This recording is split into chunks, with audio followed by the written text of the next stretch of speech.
우리 한 절씩 교독하고요. 마지막 5절은 같이 읽도록 하겠습니다. 제가 먼저 읽습니다. 사도행전 1장 1절에서 5절입니다. 데오빌로여, 내가 먼저 쓴 글에는 무릇 예수께서 행하시며 가르치시기를 시작하심부터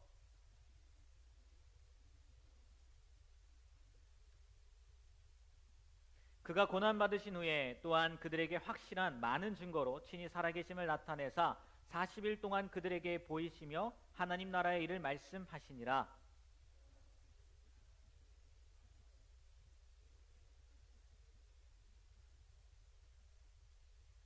함께 있습니다. 요한은 물로 세례를 베풀었으나 너희는 몇 날이 못되어 성령으로 세례를 받으리라 하셨느니라. 아멘. 네, 자리에 앉아주시기 바랍니다. 여러분, 지난주에 말씀드렸죠. 앞으로 드린 말씀이 그러면 오늘 읽었으니까 뭐겠습니까? 네, 사도행전입니다. 사도행전. 오늘부터 여러분과 또 제가 나눌 말씀이 바로 사도행전이라는 거죠. 여러분, 사도행전은요, 헬라어로요, 프락세이스 아포스톨론이라는 단어가 쓰였습니다. 프락세이스 아포스톨론. 그러니까 이걸 우리말로 직역한 거죠. 그래서 사도들의 행전, 이렇게 이야기를 한 거죠. 그러니까 뭐 흔히 쉽게 이렇게 이겁니다. 사도들이 행한 일, 사도행전이라는 거죠. 그렇다면 우리가 사도행전, 사도들이 행한 일이라고 했는데 사도는 누굴까요? 사도는 사도라는 뜻을요, 헬라어 그리스 말이죠, 봤더니 아포스톨로스라고 쓰였어요. 아포스톨로스. 네, 이거는 무슨 의미가 있냐? 보냄을 받은 자, 누군가에게 보냄을 받았다는 거예요. 혹은 대리자라는 뜻을 갖고 있습니다. 보냄을 받았다, 대리자다. 그런 의미에서요, 성경을 읽다 보면은 누구를 사도라고 했냐? 예수님도 사도라고 했어요. 왜요? 예수님이 누구로부터 보냄을 받았습니까? 하나님으로부터 보냄을 받았잖아요. 히브리서 3장 1절에 보면 그 이야기가 나옵니다. 그리고 예수님뿐만이 사도가 아니라 성도, 여러분들과 같은 성도, 저도 마찬가지고요, 이 성도를 사도라고 부르기도 했어요. 고린도후서나 아니면 빌립보에서도 나와 있죠. 그런데 오늘 사도행전, 그리고 또 우리가 흔히 말하는 사도는요, 그런 것보다 부름을 받은 자, 뭐 보냄을 받은 자, 대리자라는 뜻도 있지만 더 깊이 이렇게 보통 이야기를 합니다. 예수님으로부터, 누구요? 예수님으로부터 직접 선택이 돼서요, 복음을 전파하는 권위를 위임받아서 파견된 사람들, 흔히 12제자, 12사도 이렇게 이야기를 합니다. 보통 그렇다는 거예요. 그런데 여러분, 사도행전 우리 같이 이제 보시겠지만 앞으로 보면요, 또 누구를 사도라고 했냐면 바울도 사도라고 했어요. 바울도 사도라고 하고, 그리고 바울과 함께 1차 전도여행에 참여했던 바나바도 사도라고 하고, 또 예수님의 형제 야고보도, 예수님의 형제가 있습니다. 예수님 혼자 아니에요. 무남동녀, 외동아들이 아닙니다. 무남동녀, 무남은 아니죠. 외동아들이 아니에요. 예수님의 형제도 있어요. 동생들이 있는데 예수님의 동생 야고보도 사도라고 불렸어요. 사도. 그래서 이렇게도 이야기를 합니다. 사도가 될 수 있는 사람들은 예수님을 직접 모신 12제자뿐만이 아니라, 가룟 유다는 이미 죽었고, 그래서 대신해서 마띠아가 뽑혔죠. 그 12제자뿐만 아니라 그 사람들이 한정하지 않고 부활한 예수 그리스도에게서 직접 위임받은 사람들. 가만히 생각해 보세요. 사도 바울도 부활하신 예수님을 만났죠. 다메섹 도상에서. 그러니까 그렇게 부활한 예수님을, 야고보도, 예수님의 동생 야고보도 부활하신 예수님을 만났고, 바나바도 아마 그 중에 한 명이었을 거예요. 그러니까 그렇게 만나서 직접 위임받은 사람도 실질적인 사도다라고 이렇게 이야기를 한다는 거죠. 그러니까 만약에 우리가 예수 그리스도께, 예수님께 직접 위임을 받았어요. 갑자기 꿈속에 나타나가지고, 야 하은아 이러면서 네가 나를 위해서 복음을 전해라? 그럼 우리도 누가 될 수가 있어요? 사도가 될 수 있어요. 사도가. 정민아, 갑자기 오늘 밤에 꿈속에 예수님이 나타나고 나를 위해 스페인으로 가라. 그럼 어떻게 해야 돼요? 가야 돼요. 사도가 될 수 있어요. 사도가 될 수 있다는 거죠. 근데 지금 보통요, 사도시대는 끝났다고 이야기를 합니다. 그때 이후로 사도시대는 끝났다고 해요. 그래서 그 사람들 외에는 사도가 생기지 않는다, 뭐 이렇게 얘기를 합니다. 어찌됐건 사도의 의미는 이렇다는 거예요. 그리고 행전, 사도 행전이지 않습니까? 행전의 뜻은 뭘까요? 행전의 뜻, 행한 이야기라는 거예요. 행한 이야기. 너무 쉽죠? 그냥 행한 이야기라는 거예요. 그러니까 그걸 풀어보면 사도들이 행한 이야기, 근데 우리나라 말에는 그냥 행전이라고 나와 있어서 이게 단수인지 복수인지 모르지만 이 헬라어는요 명확하게 표현되어 있다는 거예요. 이 행함, 행실, 행위를 뜻하는 프락시스라는 복수형이 이 사도행전에는 쓰였다는 거예요. 그 행전이라는 의미가 우리가 아까 프락세이스라고 했잖아요. 근데 이게 단수 프락시스의 복수형인 프락세이스가 쓰였다는 거죠. 그러니까 행한 일 하나라는 거예요, 아니라는 거예요? 아니라는 거죠. 행한 일들이라는 거죠. 사도들이 행한 일들이라는 거예요. 그래서 영어에 보면 여러분 사도행전을 뭐라고 표현되어 있습니까? 액트라고 표현되어 있잖아요. 액트가 아니라 ACT가 아니라 액트라고 표현되어 있잖아요. 행한 일들이라는 거죠. 행동들이라는 거죠. 이게 사도행전이라는 거예요. 그러면 행한 일들이라고 했는데 그들이 행한 일들은 뭘까요? 사도들이 행한 일들은 뭘까요? 이제 사도행전 1장이니까 차차 알아볼 겁니다. 그리고 자세하게 알아볼 거예요. 그런데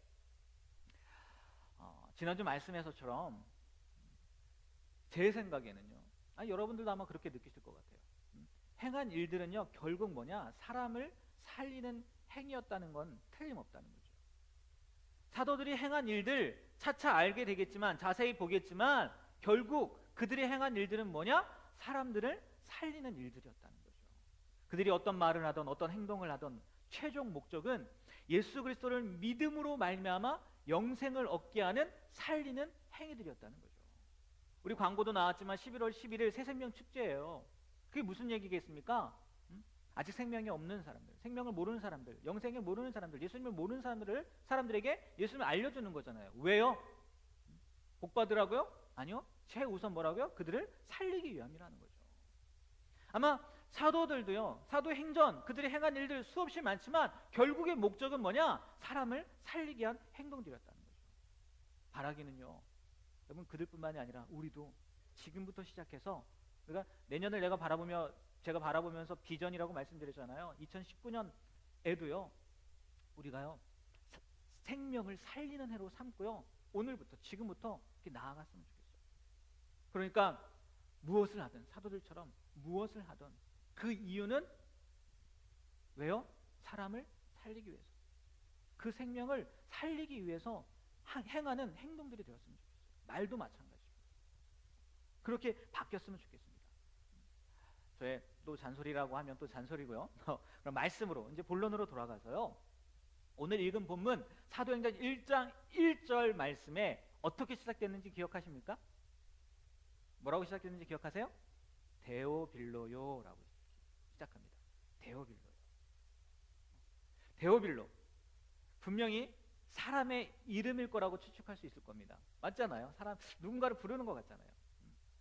사도행전을 기록했다는 누가가 사도행전을 썼습니다. 그 누가가 첫 시작을요 사람의 이름을 부르는 것으로 시작을 하고 있다는 거예요. 그리고 바로 이어서 내가 먼저 쓴 글에는 이라고 이렇게 표현한 것을 보면요, 첫째, 사도행전은 편지의 종류다. 그렇잖아요. 내가 먼저 쓴 글에는 했으니까 분명히 편지의 종류, 글이라는 거잖아요. 그리고 또 하나는 뭘 알 수 있습니까? 뭔가가 하나 더 있다는 거잖아요. 내가 먼저 쓴 글에는이니까 그런 걸 알 수 있다는 거죠. 조금 뒤에 말씀드리겠지만 그 먼저 쓴 글은 뭐냐면 누가복음이에요. 누가복음. 사도행전을 기록한 사람이 누구라고요? 누가예요. 그런데 이 누가가 먼저 쓴 글이 뭐라고요? 누가복음이라는 거예요. 그러니까 여러분 주보에 나오는 문제가 지금 풀렸습니다. 그렇죠? 사도행전과 누가복음을 쓴 저자는 누군가, 기록한 사람은 누군가. 누가복음과 사도행전은 한 사람, 곧 누가 썼다고요? 누가 썼다고요? 예, 누가가 기록한 거예요. 그리고 이 누가는 바울과 함께 전도 여행을 한 의사입니다. 그 직업은 의사예요. 의사. 네, 그렇다면 이 누가가 사도행전을 시작하면서 이야기한 데오빌로가 누구냐는 거예요. 데오빌로. 이 데오빌로라는 뜻을 봤더니요, 문자적으로는 이렇더라고요. 데오스, 하나님을 말하는 데오스와 헬라어입니다. 그리고 사람, 친구 혹은 사랑을 이야기하는 필로스, 이게 합쳐진 말이라는 거예요. 데오빌로요라고 했는데 그 의미를 봤더니 데오스와 필로스가 합쳐진 말이라는 거예요. 그래서 이 말 그대로 직역을 하면요, 이렇게 표현할 수 있다는 거예요. 하나님을 사랑하는 사람, 그 이름의 뜻이, 아니면 하나님의 사랑을 입은 사람, 그것도 아니면 하나님의 친구라는 뜻이라는 거예요. 이게 데오빌로라는 거예요. 이름이 참 멋있지 않습니까? 이름이 참 멋있어요. 누가라는 사람이 어떤 사람에게 편지를 썼는데 그 사람의 이름의 뜻을 봤더니, 저는 동우지 않습니까? 저는 동력동자의 도울 우예요. 동쪽에서 돕는 사람이라는 거죠. 귀인이에요. 제 동쪽에 있으면, 아니 제가 서쪽에 있어야 되는, 제가 저의 도움을 받을 수 있어요. 저는 그런 이름의 뜻인데, 이 데오빌로가 그런 뜻이라는 거예요. 하나님의 사랑을 입은 사람, 하나님을 사랑하는 사람, 혹은 하나님의 친구, 이런 뜻이라는 거예요. 이름 멋지지 않습니까? 하나님을 사랑한다는 의미도 좋고, 하나님의 사랑을 입은 사람이라는 것도 좋고, 또 하나님의 친구라는 거, 대단한 거잖아요. 동물은 죽어서 가족을 남기고 사람은 죽어서 뭘 남깁니까? 이름을 남긴다는데, 물론 여기서 말하는 이름은 그 이름의 뜻을 얘기하는 건 아니겠지만, 죽어서도 좋은 이름이잖아요. 데오빌로. 이런 이름의 뜻, 의미를 가진 데오빌로, 그가 도대체 누구냐는 거예요. 누가복음 한번 보세요.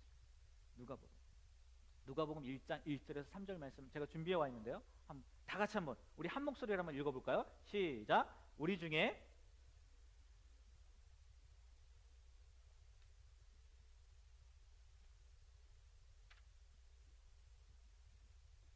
그 모든 일을 근원부터 자세히 미루어 살핀 나도 데오빌로 각하에게 차례대로 써보내는 것이 좋은 줄 알았더니. 어디서 사는지는 몰라요. 그의 가문이 어떤 가문인지도 모르겠어요. 하지만 그 사람의 지위, 직책은 알 수 있어요. 뭐래요? 각하라는 거예요. 각하. 이 당시에 쓰인 각하라고 번역된 그 헬라어는요, 크라티스토스라는 헬라어를 사용했는데, 이거는 가장 고귀한 사람의 뜻이 있다는 거예요. 가장 고귀한 사람. 그런데요, 신약 성경에 여러분들 쭉 읽다 보면 이 각하라는 이 말을 쓴 사람이 누구냐? 벨릭스 총독과 베스도 총독에만, 이 두 사람에게만 이 각하라는 호칭이 쓰였다는 거예요. 그럼 추가로 누가 들어간 거예요? 그 각하의 지위에 데오빌로가 들어간 거죠. 데오빌로가. 그러니까 세 사람에게만 그런 칭호를 썼다는 거죠. 최소한 총독이라는 거예요. 총독. 이스라엘 사람들 생각으로는 왕 정도 되는 거죠. 왕. 분봉왕 헤롯 있지 않습니까? 헤롯보다 더 높은 사람이에요. 왜? 총독은 로마에서 파견한 사람이니까. 데오빌로가 어떠한 사람인지, 어디에 사는 사람인지, 그의 가문이 어떤지는 모르겠지만 그의 직책이 뭐라고요? 각하라는 거예요. 각하. 그 호칭을 지금 누가복음에서 누구에게 썼다고요? 데오빌로에게 썼다는 거예요. 그러니까 정말 대단한 사람임에는 틀림없다는 거죠. 이 데오빌로라는 사람이. 그런데 더 대단한 건 뭐냐? 그가 예수님을 알고 있었다는 거예요. 금방 읽었지 않습니까? 예수님을 알고 있었다는 거예요. 믿었는지 믿지 않았는지는 모르겠지만 예수님을 알고 있었다는 거죠. 우리가 누가복음 1장 1절부터 3절까지 읽었는데 4절 말씀이 이렇게 기록되어 있습니다. 다 같이 한번 읽어볼까요? 이는 각하가 알고 있는 바를 더 확실하게 하려 함이로라. 그 사람이, 데오빌로가 알고 있는 걸 더 확실하게 하려고 무엇을 썼다는 거예요? 누가복음을 썼다는 거예요. 데오빌로에게 그가 알고 있는 예수에 대해서 확실하게 알게 하려고 누가복음을 썼다는 거죠. 그런데도 그걸로는 모자랐는지 부족했는지 또 뭐까지 쓴 거예요? 오늘 읽은 사도행전까지 쓴 거예요. 사도행전까지. 여러분 생각해 보세요. 이유 없이, 그때는 장이 없었겠지만 24장이나 되는 누가복음을 데오빌로에게 썼겠습니까? 그리고 거기에서 부족함을 느껴가지고 사도행전 28장까지 있거든요. 28장까지 되는 사도행전을 데오빌로에게 썼겠냐는 거예요. 분명히 이유와 목적이 있다는 거죠. 어느 실없는 사람이 그렇게 많은 편지를 씁니까? 정신 나간 사람이. 누가가 정신 나갔을까요? 그러진 않았을 거라는 거죠. 분명히요, 누가가요, 데오빌로에게 예수님이 어떤 분인지 더 확실하게 알려주고 더 나아가서 믿게 하고 싶었기 때문에 누가복음을, 그리고 또 사도행전을 기록하지 않았겠느냐는 거예요.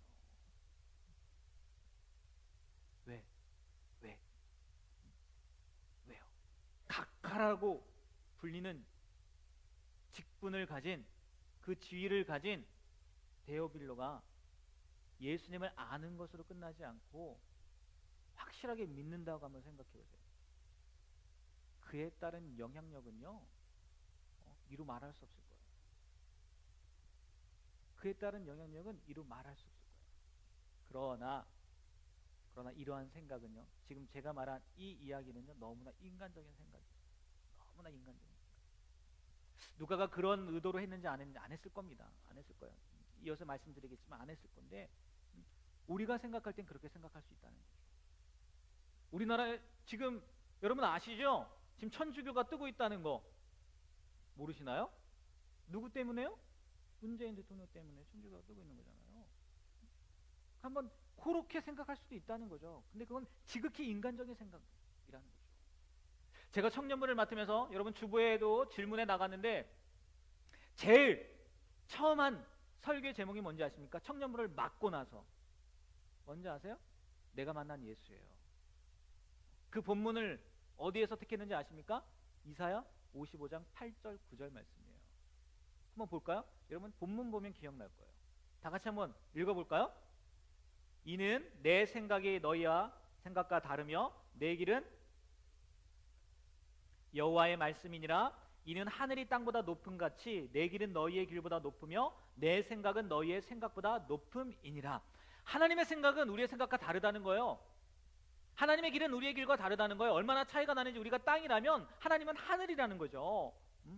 단순히 데오빌로의 영향력 때문에 누가가 얘가 믿으면 그 파급효과가 끝내죠. 그러니까 어떻게든 믿게 해야지. 내가 24장이 웬 말이야, 28장까지 내가 써가지고 믿게 해야지.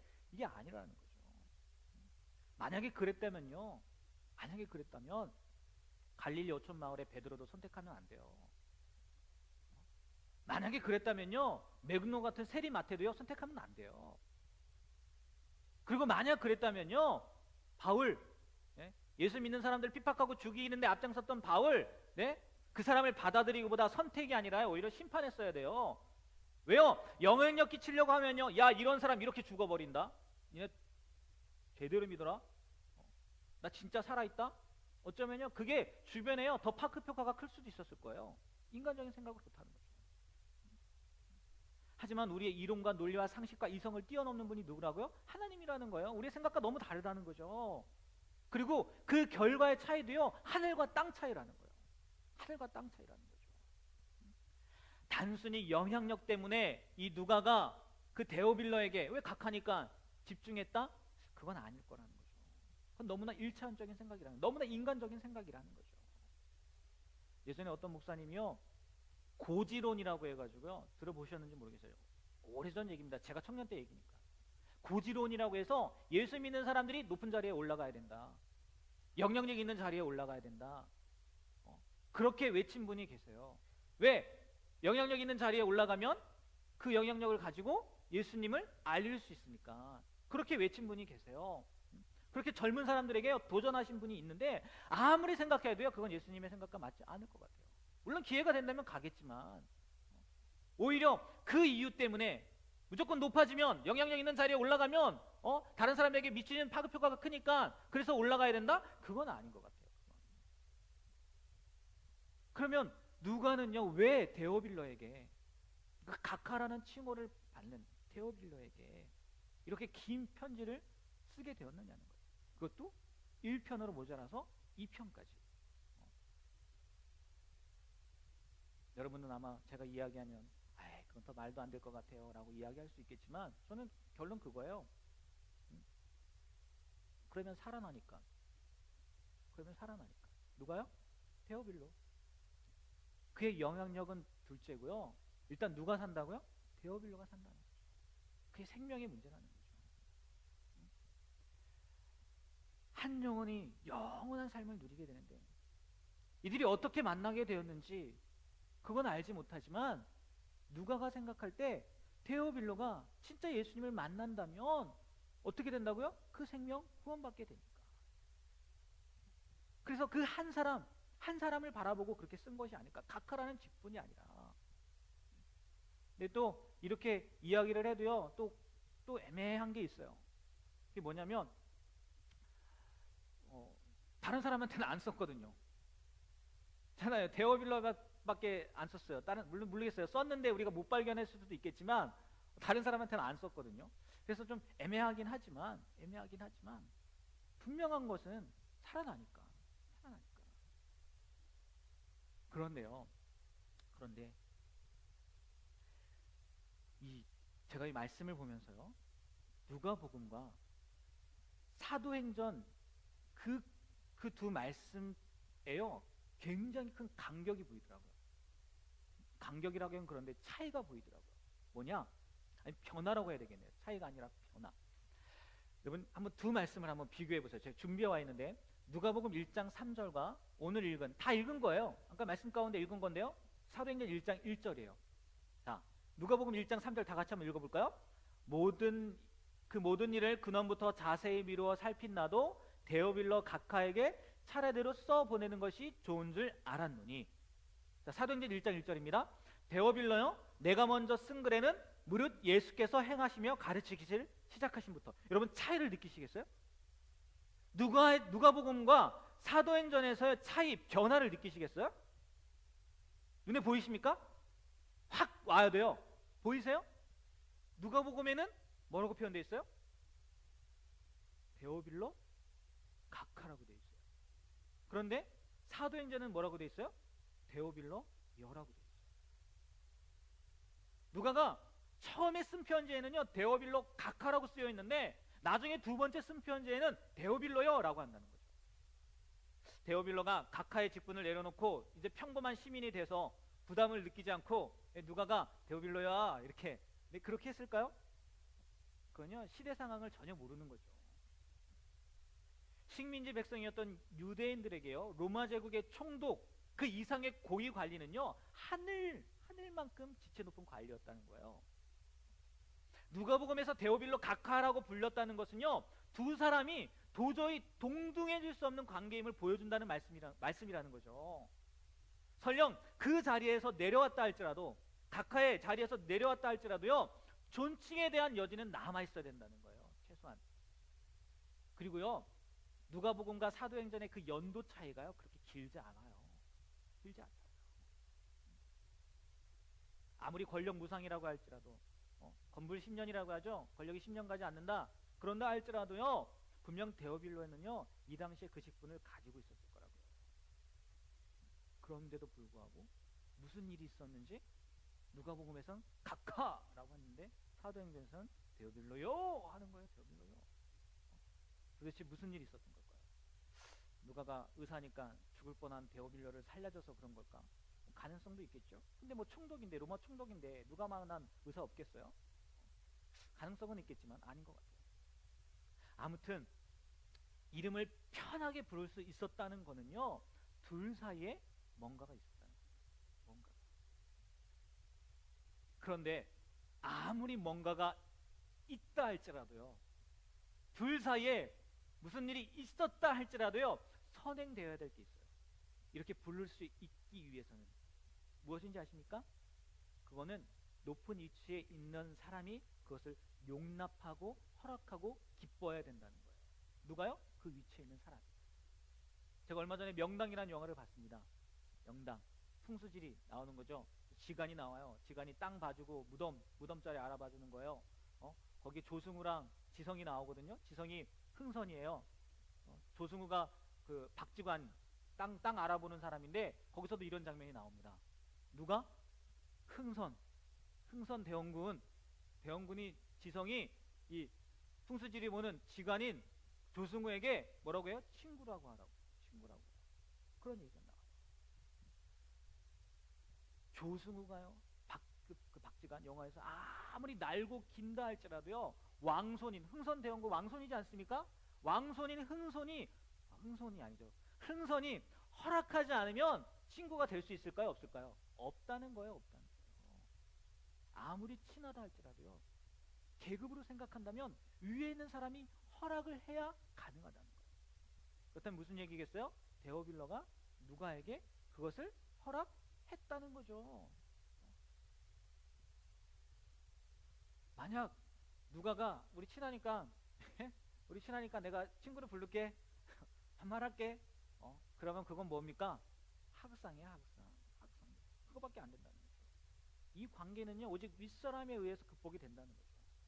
그러니까 유대인인 누가가 고위 관리 데오빌로를 친구처럼 다정하게 부를 수 있었던 것은요, 데오빌로 스스로가 데오빌로 스스로 자신과 누가를 대등한 똑같은 반열에 두었기 때문이라는 거죠. 이런 걸 보면 위에서 제가 데오빌로가 믿었는지 안 믿었는지 모르겠습니다 라고 했는데 아마 믿었을 거예요. 그러니까 신분과 계급에 상관없이 누가를 그렇게 친밀하게 대하고 허락했겠죠. 이건 데오빌로가요 자신의 직위 혹은 직책을 포기했기 때문에 그렇게 허락한 게 아니라는 거예요. 그 자리에 있었잖아요. 포기했기 때문에 그걸 허락한 게 아니라는 거예요. 그는 변함없이 로마 제국의 고위 관리였지만 그리스도 안에서, 누구 안에서요? 그리스도 안에서 그의 인간관계의 직책의 의미가 새로워졌기 때문에. 어떻게 이렇게 할 수 있었냐? 데오빌로가 어떻게 그렇게 할 수 있었냐? 직책을 포기해서가 아니라 그리스도 안에서 그의 인간관계가 새로워진 거예요. 그리고 직책의 의미도 새로워진 거예요. 그래서 한낱 유대인이에요. 식민지 제국의 의사예요. 근데 그 누가에게 나 그냥 데오빌로라고 불러도 돼. 조금 뒤에 얘기하겠지만 형제라는 거죠. 이것이 오늘 말씀에 처음 시작했던 오늘 제목과도 같은 그 제목에 나왔던 것처럼 데오빌로여에서 생각해봐야 될 거라는 거죠. 여러분, 우리는요 그리스도 안에서요 새로운 인간관계를 맺게 된 존재라는 거예요. 누구 안에서요? 그리스도 안에서 새로운 인간관계를 맺게 된 존재라는 거예요. 그리고 우리의 직분, 직책도 마찬가지라는 거예요. 네? 그런데 우리 현실을 한번 바라보세요. 우리의 현실, 비근한 예로요 교회 직책 한번 생각해 보세요. 네? 교회의 직분은 계급이라는 생각이 얼마나 팽배해 있습니까? 그렇지 않아요? 거의 모든 크리스천이 직분을 이렇게 생각합니다. 원래는 봉사를 위한 거다라고 생각을 해요. 직분을 맡기잖아요. 그러면 봉사를 위한 겁니다. 계급이 아닙니다 라고 하지만 결국 한번 생각하는 거 보세요. 집사위에 뭐라고 생각합니까? 권사라고 생각하잖아요. 장로계에는 안수집사라고 하지만 권사위에 또 누구라고 생각해요? 장로라고 생각하잖아요. 장로위에 또 누구요? 목사라고 생각하잖아요. 그렇지 않습니까? 근데 하나님이 맡기신 직분의 의미는 그게 아니라는 거예요. 계급이 아니라는 거예요. 그리스도 안에서의 직책은 그게 아니라는 거예요. 봉사하기 위해서, 섬기기 위해서 주셨다는 거죠. 근데 우리는 그렇게 안 산다는 거예요. 왜? 착각하기 때문이라는 거죠. 직분이라고, 계급이라고, 봉사하고 섬기기 위해서 주신 건데. 저도 이거에서 자유롭지 못할 것 같아요. 왜? 뒤에 전도사님 계시나요? 여기 앞에도 전도사님 계시잖아요. 그렇지 않아요? 꼼짝 못하잖아요. 제가 무슨 말 하는지 꼼짝 못해요. 계급이라고 생각하니까 까불면 안 될 거라고 생각하고. 근데 아니라는 거예요. 섬겨야 될 대상, 봉사해야 될 대상. 사도행전을 시작하면서 이 누가가 언급한 이 데오빌로라는 사람, 이 사람을 바라보시면서요 다시 한번요 우리의 마음을 다져보셨으면 좋겠어요. 우리는 예수 안에서 새로운 인간관계와 직분을 가지게 된 존재라는 걸 기억하셨으면 좋겠어요. 새로운 인간관계. 그럼 그 인간관계는 뭘까요? 형제요 자매라는 거예요. 형제요 자매라는 거예요. 그리고 직분은 뭐라고요? 섬기기 위해서, 봉사하기 위해서 받게 된 거라는 거예요. 계급이 아니라는 거예요. 그러니까 만약 우리가 옆에 있는 그 사람을 형제나 자매로 생각하지 않는다? 일단 그리스도인이 된다는 것의 의미를 모르는 거예요. 그래서 그런지 제가 옛날에 경험했던 그 예수전도단이라는 그 DTS 훈련 그 선교단체에서는요 세상에서의 직분, 심지어 나이도 상관없어요. 남자면 뭐예요? 형제님. 여자면 뭐예요? 자매님. 그래서 지금은 아마 한 70대 정도 되셨을 것 같은데 제가 그분과 같은 조였는데 형제님 그랬다니까요. 그분도 저에게 형제님, 처음엔 너무 어색하더라고요. 어색하더라고요. 그런데 그것도 계속 해보니까요, 괜찮긴 하더라고요. 일단 말로만이라도 괜찮더라고요. 형제, 자매. 우리도 한번 그렇게 해볼까요? 옆에 분을 바라보면서. 야가 아닙니다. 네. 뭐라고요? 자매님, 네, 형제님 한번 해보세요.